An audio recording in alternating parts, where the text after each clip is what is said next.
Mari sejenak kita cerita tentang sisi lain kehidupan dari eksotisme keindahan surga bawah laut yang terletak di jantung segitiga emas karang dunia, yaitu Kabupaten Wakatobi.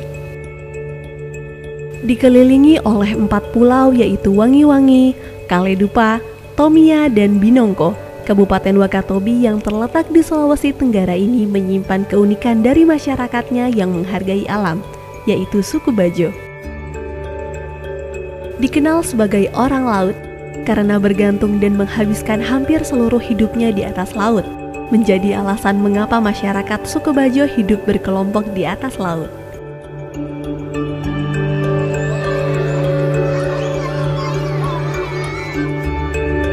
Saya di sini sejak tahun 70 saya lahir. Saya mengikuti orang tua. Di sini kita membuat pondok pertama. Jadi lama kelamaan datang dari penjuru, dari Mola, kemudian dari Mantigola.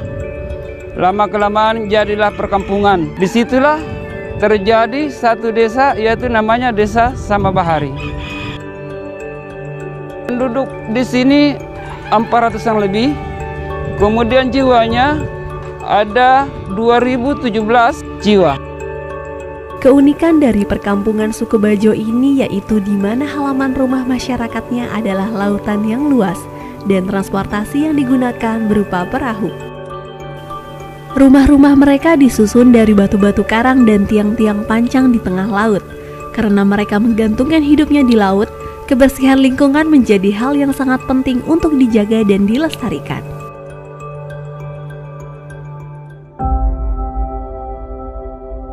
Harapannya bagaimana caranya supaya juga orang Bajo ini sama pendidikannya dengan orang darat dan juga sejajar dengan orang darat. Bajo atau orang Bajo yang kita kenal selama ini hidup di laut dan dulunya nomaden, pindah-pindah, sekarang sudah menetap di pesisir maupun di laut dangkal dan di pulau kecil. Jadi saat ini suku Bajo itu tersebar pada 23 provinsi. Hampir semua pulau di Indonesia ini ada suku Bajo di situ. Tapi yang dominan ada beberapa provinsi, yaitu Provinsi Sulawesi Tenggara, Sulawesi Tengah, Sulawesi Selatan, Sulawesi Utara, NTT, NTB, Jawa Timur, dan juga Kalimantan. Informasi dari teman-teman se-Indonesia yang kami himpun, itu kita memprediksi kurang lebih 7-10 juta lah, kurang lebih masyarakat Bajo yang ada di Indonesia itu. Karena orang Bajo tinggal di laut, sementara laut ini adalah common property, milik bersama, maka orang Bajo tidak punya akses untuk mendapatkan sertifikat pengakuan terhadap kepemilikan rumah atau lahan yang dimiliki di laut. Nah, dengan demikian, dengan tidak adanya katakanlah akses kepemilikan aset di laut, ini berimplikasi juga kepada kesempatan mereka untuk mendapatkan skema-skema pemberdayaan masyarakat atau bisnis atau pengembangan usaha, karena tidak punya kolateral, tidak punya jaminan untuk misalnya mengakses katakanlah permodalan dari bank.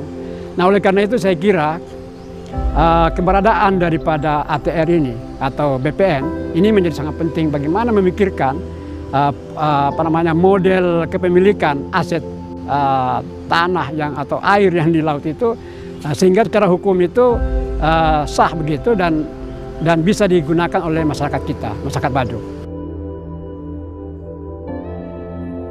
Kementerian ATR BPN tidak dapat berjalan sendiri dalam menyelesaikan persoalan tersebut. Masalah kepastian hukum bagi masyarakat pemukim di atas air seperti suku Bajo perlu diselesaikan bersama antara lintas sektor.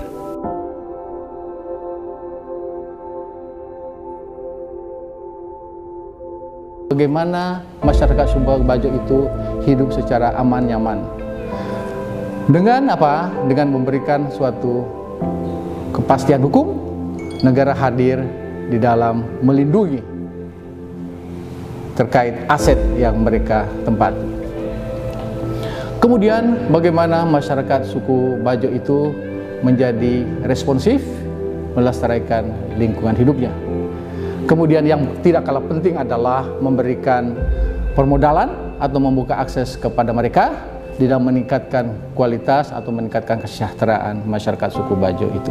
Ini dimungkinkan karena sesuai dengan Undang-Undang Pokok Agraria di pasal 4 ayat 1 dan 2, di situ dimungkinkan apabila tiang pancang hunian mereka itu sampai kepada permukaan bumi atau permukaan tanah. Dan apabila tidak sampai permukaan bumi atau permukaan tanah itu, maka mereka dapat diberikan hak atas tanah pada ruang atas, ya. Tetapi dengan catatan harus ada rekomendasi atau ada izin dari Kementerian KKP, Kelautan dan Perikanan.